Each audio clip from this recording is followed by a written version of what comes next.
चलिए, good evening बच्चों। अभी नेक्स्ट टॉपिक हमारा जो है बड़ा इंपॉर्टेंट टॉपिक है, कॉन्ट्रैक्ट एक्ट का। अब आप लोगों को ये तो पता है कॉन्ट्रैक्ट की जो वैलिडिटी है उसके लिए बहुत सारे एसेंशियल्स लगते हैं, ये तो आप लोगों को पता है और मुझे नहीं लगता उसको आपको बताने की ज़रूरत है। तो बहुत सारे एसेंशियल एलिमेंट्स तो मैं आपको ऑलरेडी पढ़ा चुका हूँ कि जैसे कि ऑफर, जैसे कि एक्सेप्टेंस, जैसे कि कंसिडरेशन, जैसे कि कैपेसिटी ऑफ मेकिंग कॉन्ट्रैक्ट पढ़े ना अपने कॉम्पिटेंसी। वैसे ही एक नेक्स्ट इंपॉर्टेंट एसेंशियल एलिमेंट है जिसके बिना कॉन्ट्रैक्ट हो ही नहीं सकता, यानी वो वैलिड कॉन्ट्रैक्ट में तब्दील हो ही नहीं सकता, वो है फ्री कंसेंट।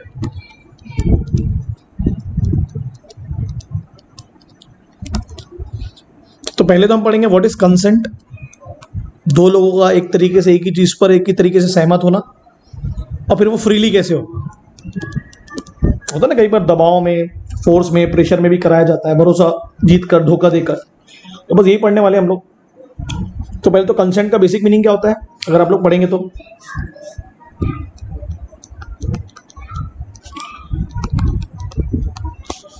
भाई दो लोगों की सहमति है ना। कौन सी लीगल मैगजीन पे है ये? Consensus ad idem, consensus ad idem, ad है, एडी है। वो क्या था इसमें?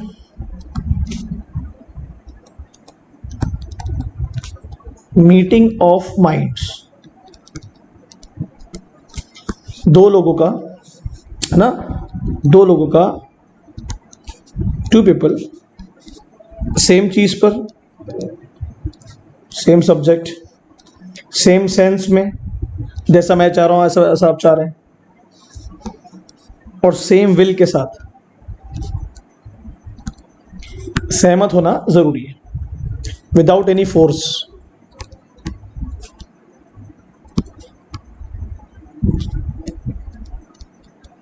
चाहे फिजिकल फोर्स हो या मेंटल फोर्स हो, तभी वो मीटिंग ऑफ माइंड्स कहलाएगा। दो लोगों ने सहमति बनाई कि बिना किसी फोर्स के, एक ही चीज पर एक ही तरीके से, दोनों का विल और इंटेंसिटी भी सेम थी।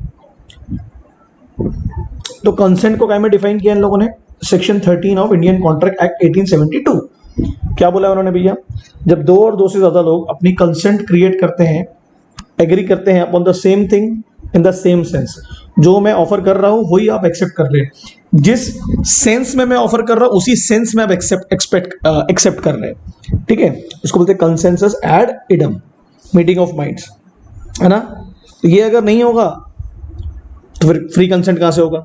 क्योंकि अगर एक व्यक्ति कुछ और चाह रहा है और फिर आप उसको क्या तो फोर्स करोगे, या तो फिजिकली फोर्स करोगे या मेंटली फोर्स करोगे। सिंपल थॉट है। एक छोटा सा उदाहरण ले लेते हैं, एग्जाम्पल से ज्यादा चीजें क्लियर हो जाती हैं। अब ए को बी कहता है कि मुझे तुम्हारी कार चाहिए, ब्लैक कलर की जो कार है तुम्हारे पास में वो मुझे चाहिए। बी बोल रहा मुझे नहीं बेचना, तो मतलब उसका सेंस नहीं है ए के मुताबिक, ये मुझे नहीं बेचना, मैं आपके ऑफर को रिजेक्ट करता हूं।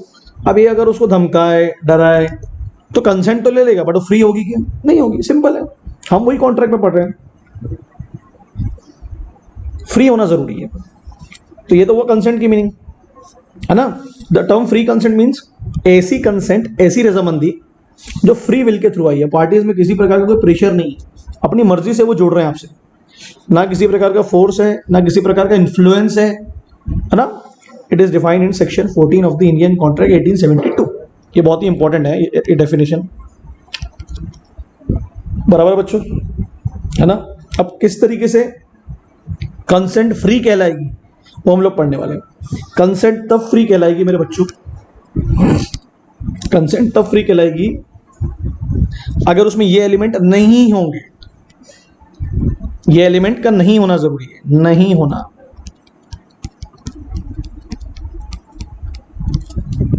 ठीक है। ये थोड़ा पेन मैंने लगता है गलत चूज कर लिया, एक second. Coercion section 15, under influence section 16, fraud 17, 17 पे खतरा, मिसरिप्रेजेंटेशन 18 एंड मिस्टेक 20, 21, 22। अब 19 कहाँ है? वो 19 में आपको पढ़ाता हूँ 19 है क्या। अब सुनो पूरी बात, ध्यान से सुनना। अगर ए ने बी को कोई ऑफर देना है और अगर बी उस ऑफर को फ्री विल से एक्सेप्ट करेगा, सेम सेंस पर, सेम चीज पर, तो वो वैलिड कॉन्ट्रैक्ट कहलाएगा। ये तो क्लियर है। बट अगर बी राजी नहीं है, अब ध्यान देना, तो एक क्या क्या कर सकता है बी के साथ वो ध्यान दो। पहला एलिमेंट, उसको डरा सकता है, धमका सकता है कि तुझे मार दूंगा, तुझे, तेरे घर वालों को मार दूंगा, अपने आप को मार दूंगा, किसी बाहर वाले गुंडे को लाके खड़े कर सकता है उसके सामने, क्योंकि डराने धमकाने के लिए जरूरी नहीं आप खुद ही हो, कोई बाहर का व्यक्ति हो सकता है, स्ट्रेंजर भी हो सकता है। तो जब आप ऐसा करते हैं तो वो डर के कॉन्ट्रैक्ट कर लेगा, तो फ्री कंसेंट कहाँ हुई? उसको बोलते हैं कोर्शियन। अपने को धमका लेगा कि मैं अपने आप को आग लगा दूंगा, अपने आप को मार लूंगा। ये हस्बैंड वाइफ में, ब्लड रिलेशंस में बहुत होता है ना, प्रेशर क्रिएट कर रहे हो आप सामने वाले पर, मेंटल फिजिकल प्रेशर। दूसरा, ए और बी के बीच में ऐसा रिलेशनशिप है कि बी को मजबूरी में एक ही बात माननी पड़ रही है, जैसे कि वो मास्टर सर्वेंट है, डॉक्टर पेशेंट है, टीचर स्टूडेंट है, लॉयर क्लाइंट है, भक्त गुरु है। मतलब ए का डोमिनेंस है बी पर, तो बी उसकी बात मान ही रहा है, क्योंकि बी उसको बहुत एडमायर करता है, क्योंकि वो बी, ए उसका डॉक्टर है, लॉयर है, टीचर है, गुरु है, मास्टर है। तो ए का डोमिनेंस है किस पे? बी पे। ए जो कहेगा बी को मानना है, तो इसको बोलेंगे हम अनड्यू इन्फ्लुएंस, अपना इन्फ्लुएंस क्रिएट करना सामने वाले पर। फिर ए अगर बी के साथ में छल कर रहा है, कपट कर रहा है, झूठ बोल रहा है, धोखा देने की कोशिश कर रहा है, ए को पता है कि जो चीज मैं ऑफर कर रहा हूं वो गलत है, फ्रॉड है, इलीगल है, उसको हम फ्रॉड कहेंगे। मतलब एक ऐसा प्रॉमिस कर रहा है ए जो कभी वो बी से फुलफिल करना चाहता ही नहीं, है ना। जैसे अगर ए बी को कोई कार बेच रहा है,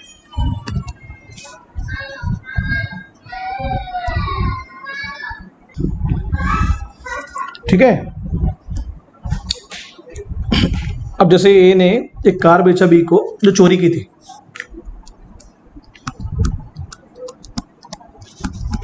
और ये बात ए को पता है,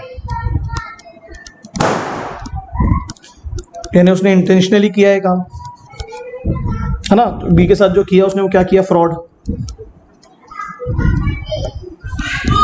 तो फ्रॉड में जो अपने कंसेंट ली वो फ्री थी क्या? नहीं, वो तो धोखे से थी, है ना। अब बी यही कार अगर सी को बेच दे अनजाने में, अनइंटेंशनली, तो है तो ये भी गलत सी के साथ में, उसकी भी जो कंसेंट है वो भी गलत तरीके से ली जा रही है, क्योंकि सी के पास तो कभी कार की ओनरशिप आएगी नहीं, क्योंकि वो बी की भी नहीं हुई थी। तो ये जो बी ने सी के साथ किया अनजाने में, बी को तो लगा ना उसकी कार उसकी हो चुकी, इसको बोलते हैं मिस रिप्रेजेंटेशन। अनजाने में की हुई गलती, एक ऐसा स्टेटमेंट देना जो आपको लग रहा है कि पॉजिटिव है, सही है, ऐसी बात रखना जो आपके हिसाब से सही है, आपको लग रहा है आप जो कर रहे हो वो सही है। बी को तो यही लग रहा है ना, कार उसकी हो चुकी है, कार की ओनरशिप उसके पास है, कार की टाइटल उसके पास में, सही है। मगर अल्टीमेटली दोनों केसेस में जो कंसेंट ली जा रही है बी की और इधर सी की, वो क्या फ्री है? क्या वो सही है? नहीं, डेफिनेटली फ्री कंसेंट नहीं है। तरीका तो गलत ही है, एक जाने वाला तरीका, एक अनजाने वाला तरीका, सही है जी। बस समझ लो यही पढ़ना है, और आपने अगर ये समझ गया तो खेल खत्म। तो कोर्शन समझ लो क्या है, किसी को ऐसा कमिट करना, डराना, धमकाना, एक ऐसा एक्ट जो लॉ के द्वारा फॉरबिडन है, रिस्ट्रिक्टेड है ना। इंडियन पिनल कोड में पनिशमेंट है उसका। ए ने बी को बोला है उनको तेरी कार चाहिए तो तेरे को मार दूंगा मैं, तो आईपीसी की धारा लगेगी ना उसमें। क्राइम कर रहा है, वो गलत काम कर रहा है, गलत तरीके से डिटेन कर रहा है, कब्जे में रख रहा है किसी व्यक्ति को, किसी सामान को, थ्रेट कर रहा है कि हम तुमको कब्जे में कर लेंगे, तुम्हारे ऊपर कब्जा कर लेंगे, तुम्हारी प्रॉपर्टी पे कब्जा कर लेंगे। सामने वाले की मर्जी के खिलाफ जाके काम कर रहा है, और इंटेंशन क्या है कि उस व्यक्ति के साथ में आपको एग्रीमेंट करना है। ये तो गलत है ना भैया, क्योंकि आप तो उसको डरा रहे हैं, धमका रहे हैं। हाँ जी, तो कोर्शन की बेसिक मीनिंग क्या हो रही है कि सामने वाले को आप डरा रहे हो, धमका रहे हो, मार नहीं रहे हो, ऐसा काम कर रहे हो जो फॉरबिडन है, क्योंकि डराना धमकाना आईपीसी के तहत कानूनी जुल्म में आप किसी को ऐसे हैरास नहीं कर सकते ना। आप सुसाइडल की धमकी दे रहे हो कि अगर तुमने मेरे नाम पर कोई चीज़ नहीं की, जैसे एक हस्बैंड वाइफ को दे सकता है, तो मैं सुसाइड करूंगा, वो भी कोर्शन है ना। इंग्लिश वर्ड से लिया गया है ड्यूरेस, ठीक है, फोर्स डालना किसी पर, प्रेशर डालना। तो देखो इसमें क्या लिखा है, आप या तो फोर्स वो भी डाल सकता है जो पार्टी है, और मैंने बताया थर्ड पार्टी से भी धमका डरा सकते हो, तो जरूरी नहीं जो पार्टी होगा वही फोर्स करेगा, कोई और स्ट्रेंजर भी कर सकता है, ठीक है, जो उस कॉन्ट्रैक्ट का हिस्सा नहीं है। अब ये लाइन बहुत इंपॉर्टेंट हो जाती है आप लोगों की, ये जो लाइन मैं अभी आपको अंडरलाइन करूंगा ना, क्या लिखा है, इट इज इमटेरियल, मायने ही नहीं रखता कि जहां पर कोर्शियन हो रहा है वहां पर आईपीसी इंप्लीमेंट होता है कि नहीं होता है। जैसे फॉर एग्जांपल दो इंडियंस है ना, फॉर एग्जांपल एक्स और वाई, अब ये दोनों एक शिप पे ट्रेवल कर रहे हैं। अब अगर वो शिप फॉर एग्जांपल के तौर पर इंडिया के बाहर है, दोनों है तो इंडियन, तो अगर एक्स वाई के साथ कोर्शियन करता है तो भले उसने उस शिप पर कोर्शियन किया जो इंडिया के बाहर था, तो वहां तो आईपीसी होगा नहीं, डेफिनेटली वहां इंडियन कानून की एप्लीकेबिलिटी तो होगी नहीं, फिर भी उसे कोर्शियन ही माना जाएगा। यानी कोर्शियन की एप्लीकेबिलिटी के लिए वहां इंडियन कानून का एप्लीकेबल होना जरूरी नहीं है, वो वहां भी कोर्शियन ही माना जाएगा, वो लिखा है ना। Physical suicide also amounts to coercion, तो सुसाइड की धमकी देकर बहुत लोग अपने काम निकलवाते हैं। अब ये उसका इफेक्ट है, तो सेक्शन 19 में, सेक्शन 19 का आया था ना बीच में, डायरेक्ट 20 आ गया था, तो ये आप हर जगह इफेक्ट लिखेंगे, आपको हर पॉइंट में लिखना है। When consent of an agreement to is taken by coercion या एंटी इन्फ्लुएंस या फ्रॉड या misrepresentation, the agreement is a contract voidable, सामने वाला उसे अवॉइड कर सकता है एट द ऑप्शन। आपके पास ऑप्शन है, अगर आपको मना करना है तो कर दो, अगर आपको कॉन्ट्रैक्ट नहीं करना है, कंपल्शन नहीं है। अब हो सकता है सामने वाले को मना नहीं करना हो, उसको बेचना ही हो सामान को, तो एग्रीव पार्टी उस कॉन्ट्रैक्ट को क्या कर सकती है, कैंसिल। ऑप्शन है, वॉइडेबल का मतलब है कि आप अवॉइड कर सकते हो उस कॉन्ट्रैक्ट को। ठीक है जी, समझ में आया। एंटी इन्फ्लुएंस क्या है, मैंने अभी आपको कुछ रिलेशनशिप बताया था, doctor patient, lawyer client, teacher student, master servant. यहां पर ये जो है ना, ये सब डोमिनेंस में है। ये दूसरे वाले व्यक्ति की विल को डोमिनेट कर रहे हैं, मतलब उसकी मर्जी के हिसाब से नहीं, अपनी मर्जी उस पर थोप रहे हैं, प्यार मोहब्बत से, है ना। और ये जितने भी नाम मैंने लिए, doctor patient lawyer client teacher student master servant, इन सबके बीच में क्या है, जल्दी बोलो, एक ट्रस्ट है, फिड्यूशियरी रिलेशनशिप। एक व्यक्ति दूसरे पर भरोसा करता है कि नहीं करता है, और उसी ट्रस्ट का आप क्या उठाने वाले हो, unfair advantage. What is that mean, what is that mean कि जब तक के अनफेयर एडवांटेज नहीं उठाया जाएगा, जब तक कि उसे अनड्यू इन्फ्लुएंस नहीं माना जाएगा। क्योंकि आप जैसे ऐसे में देखें तो मैं भी टीचर हूं, मेरा भी डोमिनेंस है आपके विल पर, है ना, आप और आपके मेरे बीच में डेफिनेटली फिड्यूशियरी रिलेशनशिप है, बट मैं अनड्यू इन्फ्लुएंस तो नहीं कर रहा ना। यानी जब तक कि ये पॉइंट नहीं आएगा कि मैं आपका अनफेयर एडवांटेज उठाऊं, गलत फायदा, तब तक के अनड्यू इन्फ्लुएंस का क्राइटेरिया वहां सेटिस्फाइड नहीं किया जाएगा। देखो क्या लिखा उसमें, जब रिलेशनशिप है उनके बीच में, तो वो तो दिख गई, और इस तरीके की है कि एक पार्टी डोमिनेंस में है, ये दूसरे की मर्जी को वो डोमिनेट कर सके, और देखो अल्टीमेटली क्या हो गया, अनफेयर एडवांटेज। अगर ये पॉइंट नहीं आएगा तो अनड्यू इन्फ्लुएंस नहीं कहलाएगा। भाई अनफेयर एडवांटेज होना जरूरी है ना, कि आप अपने पोजीशन का गलत फायदा उठा के सामने वाले से कुछ काम निकलवा रहे हो। ठीक है जी, तो ना ऑथोरिटी है आपकी उस पर, और वो ऑथोरिटी दिख रही है, रियल है ना। जैसे डॉक्टर पेशेंट, तो डॉक्टर की ऑथोरिटी होती है, लॉयर क्लाइंट लॉयर की ऑथोरिटी, टीचर स्टूडेंट टीचर की ऑथोरिटी, वो दिख रही है। और आपके बीच में क्या है, फिड्यूशियरी रिलेशनशिप। एक और नाम बता देता हूं मैं आपको, कंपनी और शेयर होल्डर। कंपनी में अपने शेयर होल्डर का ट्रस्ट होता है, कंपनी डोमिनेंस में होती है, जो कंपनी बोलती है शेयर होल्डर उसको मानता है सच है ना। और एक रियल रिलेशनशिप दिख रहा है कॉन्ट्रैक्ट के थ्रू, जो के बीच में कॉन्ट्रैक्ट होता है, बराबर है। तो कौन कौन से रिलेशनशिप है जहां पर ये सब आएगा, देख लीजिए आप, आपके सामने नाम लिखे हुए हैं। हाँ जी, क्या क्या इंपैक्ट इन्वॉल्व है, मेंटल फोर्स, आप सामने वाले को डरा रहे हो धमका रहे हो कि प्यार मोहब्बत से, प्यार मोहब्बत से, तो मेंटल फोर्स इन्वॉल्व है, दिमागी तौर पर कंट्रोल कर रहे हो। फिर आपके बीच में उनके बीच में रिलेशनशिप है, और उसका इफेक्ट क्या होगा, इफेक्ट तो वही सेक्शन 19 में है। इफेक्ट में तो सबको आपको सेम ही लिखना है कि वो सामने वाली पार्टी उसको अवॉइड कर सकती है।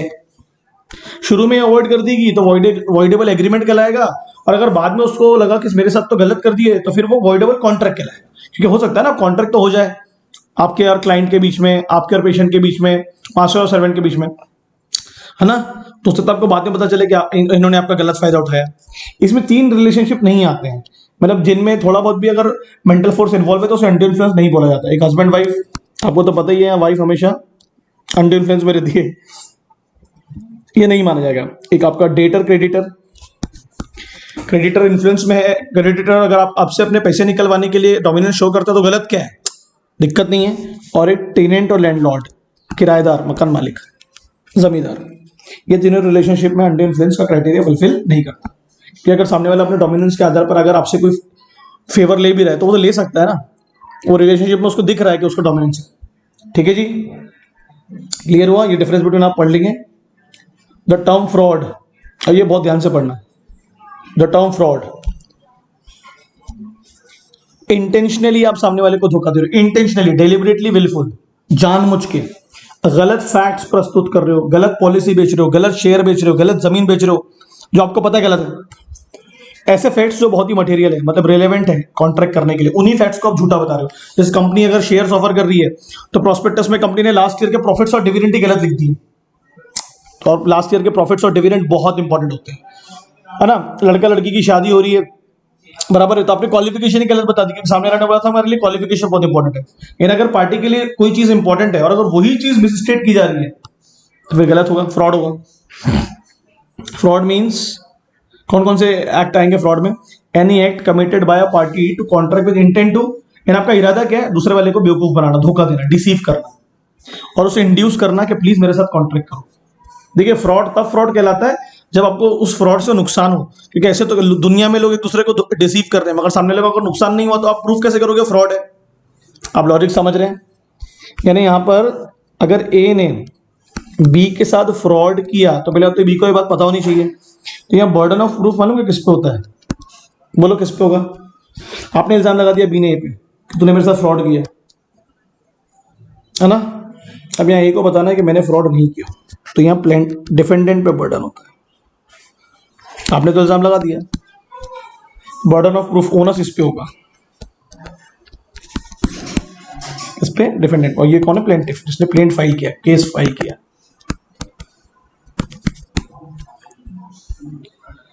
देख लीजिए कौन कौन सी चीजें फ्रॉड कहलाती हैं। कुछ चीज जानबूझ के छुपाना, कंसील करना, जो फैक्ट जानना जरूरी है सामने वाले को और आपको पता है कि वो फैक्ट सामने वाले को नहीं बताऊंगा तो वो धोखा होगा। जैसे मैंने बताया कंपनी शेयर्स, कंपनी डिविडेंड नहीं बता रही लास्ट ईयर के, कंपनी प्रॉफिट्स नहीं बता रही है।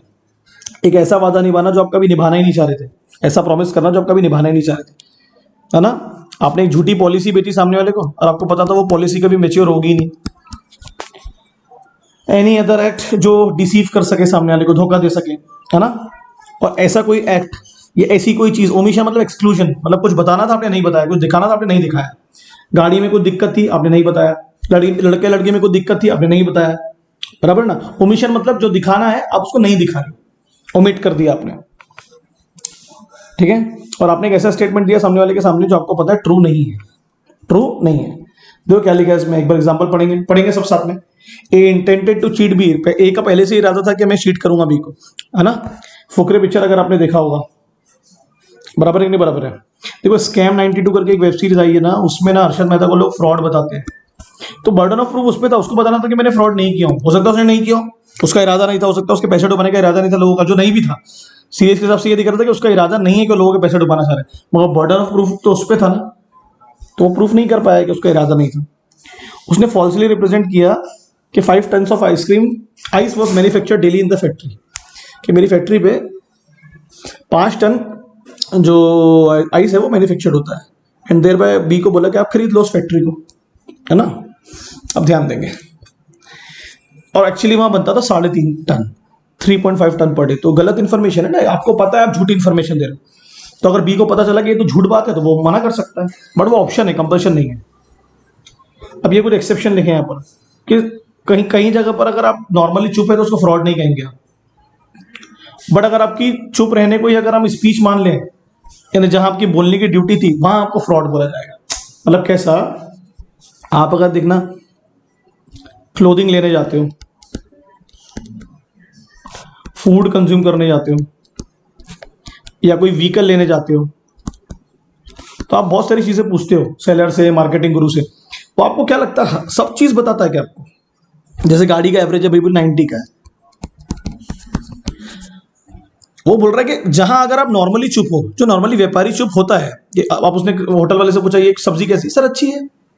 अब मियर साइलेंस है, ठीक है यार, नॉर्मली लोग ऐसे ही करते हैं, धोखा तो नहीं दे दिया ना उसने आपको।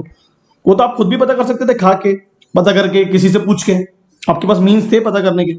आप गाड़ी चला के देख सकते हो, किसी और ने यूज किया उससे पूछ सकते हो, कपड़े पहन के देख सकते हो। जहां पर अगर नॉर्मली बंदा चुप है और उसको बोलने की भी जरूरत नहीं है, क्योंकि हर जगह आप बताते नहीं हर चीज, तो वो फ्रॉड नहीं कहलाएगा।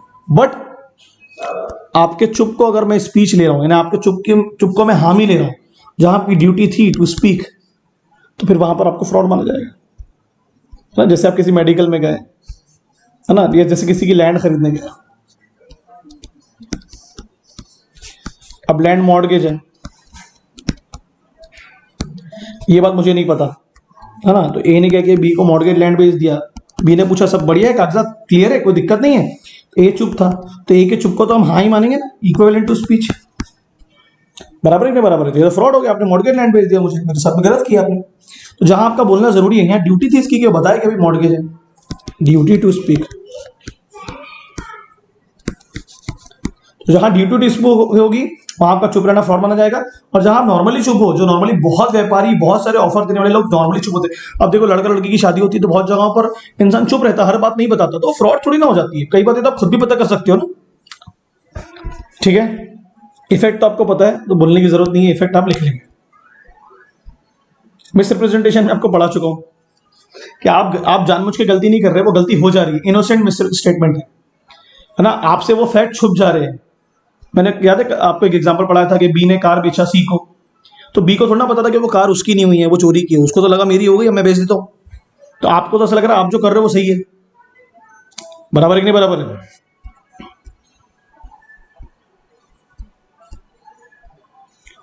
यहां पर ना ऐसा होगा, एक सेकेंड, यहां शायद मैंने ऐसा बता दिया, यहां प्लेंटिफ को बताना पड़ेगा कि डिफेंडेंट ने फ्रॉड किया है, हाँ, क्योंकि आपने इल्जाम लगाया सामने वाले पर, बैंक पैसे डुबाता है या कोई कंपनी, तो हमको बताना पड़ता है ना उन्होंने फ्रॉड किया है, तो ओनस यहाँ पर प्लेंटिफ का होगा। मिसरिप्रेजेंटेशन में क्या होता है, मैं थोड़ा सा जल्दी जल्दी में, जैसे ए ने अगर मिसरिप्रेजेंटेशन किया बी के साथ, है ना, और बी ने बोला कि आपने साथ मेरे साथ फ्रॉड किया, यहाँ ए के ऊपर ओनस होगा ये बताने के लिए कि नहीं मैंने मिसरिप्रेजेंटेशन किया, फ्रॉड नहीं किया, ये बहुत डिफिकल्ट है प्रूफ करना। तो मिसरिप्रेजेंटेशन में डिफेंडेंट पे ओनस होता है और फ्रॉड में प्लेंटिफ पर। फ्रॉड हुआ है तो आप प्रूफ करो कि किसने फ्रॉड किया और कैसे किया। तो हम कंपनियों में भी, हम तो पिक्चर में भी देखते हैं, फ्रॉड करने वाला थोड़ा बोलेगा मैंने, वो तो नहीं बोलेगा मैंने नहीं किया। एक ऐसा स्टेटमेंट ऑफ फैक्ट्स जो एक पार्टी दे रही है दूसरी पार्टी को to induce the other party, वो तो चाह रहा है ना मेरी कार खरीद ले वो, मगर उसके इंटेंशन चीट करने के नहीं है।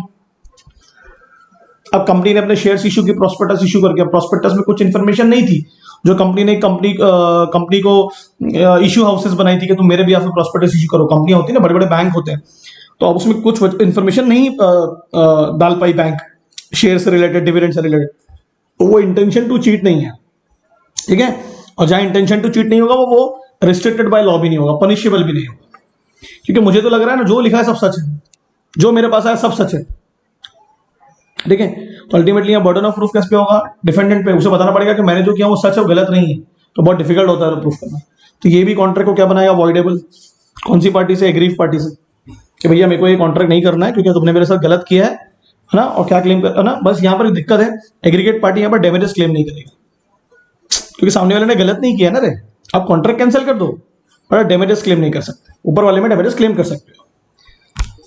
देखो क्या लिखा है इसमें, A by misrepresentation lead B carelessly, उसको लगा कि जो कर रहा हूं सही कर रहा हूं, carelessly believe that 500 TV sets were manufactured पर इन द फैक्ट्री। उसको किसी ने बताया तो उसने बी को बता दिया, होता है ना लंबी लंबी फेंकते हैं कई बार कि 500 मैन्युफैक्चरिंग होते हैं सेट, कहां पर, फैक्ट्री में, टीवी सेट्स। बी ने खरीद लिया फैक्ट्री को, तो उसने केयरलेसली ये काम किया, उसका इरादा धोखा वोखा देने का नहीं था, उसने जो सुना उसने बता दिया, और एक्चुअल प्रोडक्शन कितना था, 400। मगर यहाँ ए को प्रूव करना पड़ेगा कि मैंने जो बोला वो कैसे बोला, इनोसेंटली, विलफुल नहीं था, अनजाने में की हुई गलती थी मेरे से, जाने में नहीं। ठीक है जी, क्लियर हुआ। ये आपने लिखना है, ये बहुत इजी है, ये इफेक्ट तो आपको समझ में आ ही गया होगा। अगर आपने प्रूफ कर दिया मिसरिप्रेजेंटेशन है तो आपसे सामने वाला डैमेजेस क्लेम नहीं कर सकता, ठीक है। अब यहाँ mistake, section 20 mistake of law. आप इंडिया में रहते हुए अगर बोलोगे आपको प्रॉपर्टी लॉ नहीं पता, फंडामेंटल राइट्स नहीं पता, कॉन्ट्रैक्ट एक्ट नहीं पता, हिंदू मैरिज एक्ट नहीं पता, तो ये तो कोई बात ही नहीं हुई, वो तो नॉट एक्सक्यूजेबल है। अच्छा, सिग्नल नहीं तोड़ते हैं, विदाउट टिकट नहीं ट्रेवल करते हैं, अरे ये तो एक बात ही नहीं हुई, ये तो वॉइड है। आपको तो यहाँ का लॉ पता होना चाहिए। देखो क्या लिखा इसमें, आप ये नहीं कह सकते कि मुझे नहीं पता, इसलिए आप कॉन्ट्रैक्ट को वॉइड नहीं कर सकते। Ignorance of law has no excuse, आप जिस कंट्री में रहते हैं आपको वहां के कानून पता होना चाहिए, बराबर है ना। तो आप उस गलती को सुधारो, कानून की जानकारी लो और कॉन्ट्रैक्ट को वैलिड बनाओ, बराबर है। हाँ, अब कोई फॉरेन लॉ है वो एक्सक्यूजेबल है फॉरेन कंट्री में, क्योंकि उसको आप मिस्टेक ऑफ फैक्ट मानोगे। जरूरी थोड़ा ना कि हर इंडियन को बाहर के कानून पता होना चाहिए। तो जैसे कोई फॉरेनर यहाँ आता है तो उसलिए उसके लिए यहाँ, अब जैसे वो यहाँ आया तो उसे थोड़ा ना पता यहाँ का कंपनीज एक्ट क्या है, यहाँ का इनकम टैक्स एक्ट क्या है। एग्जाम्पल दे रहा हूँ आपको, तो वो फॉरेनर एक्स वो यहाँ किसी वाई से कॉन्ट्रैक्ट करने के लिए आया है, तो वाई को यहाँ के कानून पता होना चाहिए ना, तो उसके लिए वो मिस्टेक ऑफ लॉ होगा, क्योंकि अगर उसे नहीं पता है तो गड़बड़ है। तो भैया अपनी मिस्टेक सुधारो और कॉन्ट्रैक्ट को वैलिड करो। बट जो एक्स है उसको नहीं भी पता तो दिक्कत नहीं है, क्योंकि वो तो अनजान आदमी है, तो उसके लिए वो फैक्चुअल इन्फॉर्मेशन हुई कि ठीक है मुझे कानून नहीं पता तो कोई गुनाह नहीं होगा। ठीक है। अब दो तरीके की मिस्टेक होती हैं। अब मिस्टेक ऑफ फैक्ट दो प्रकार की होती है, एक होती है यूनिलेटरल, एक होती है बाइलेटरल। नाम से झलक गया, नाम से ही झलक गया। अब अगर ए और बी, एक इंडिया का है एक इंग्लैंड का है, ये दोनों जाके कॉन्ट्रैक्ट करते हैं फॉर एग्जांपल सिंगापुर में, आप समझ रहे हो लॉजिक क्या है। तो दोनों को ही वहां के कानून के बारे में जानकारी नहीं, तो वहां तो वो, अब आपको तो पता है जब कंसेंसस एड इडम होगी ही नहीं, मीटिंग ऑफ माइंड्स होगा ही नहीं, तो बायलैटरल मिस्टेक में कॉन्ट्रैक्ट शुरू से क्या हो जाता है, वॉइड, बराबर है। यूनिलेटरल मिस्टेक में क्या होता है, आप मिस्टेक को रेक्टिफाई करो और कॉन्ट्रैक्ट को क्या कर लो, वैलिड, क्योंकि एक तरफा मिस्टेक है ना, सुधारी जा सकती है। क्लियर है कि नहीं क्लियर है।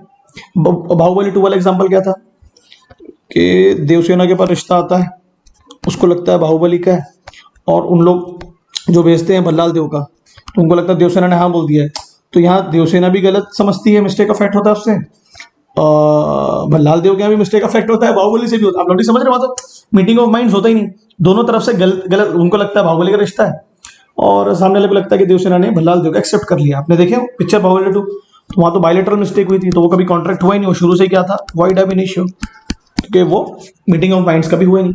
यूनिलेटरल मिस्टेक को आप सुधार सकते हो, क्योंकि एक तरफा गलती है। पढ़ लीजिए क्या लिखा इसमें, both the parties are under mistake of an fact that is void, है ना। आप कुछ सोच रहे हो, मैं कुछ सोच रहा हूं, तो ये तो गड़बड़ है ना,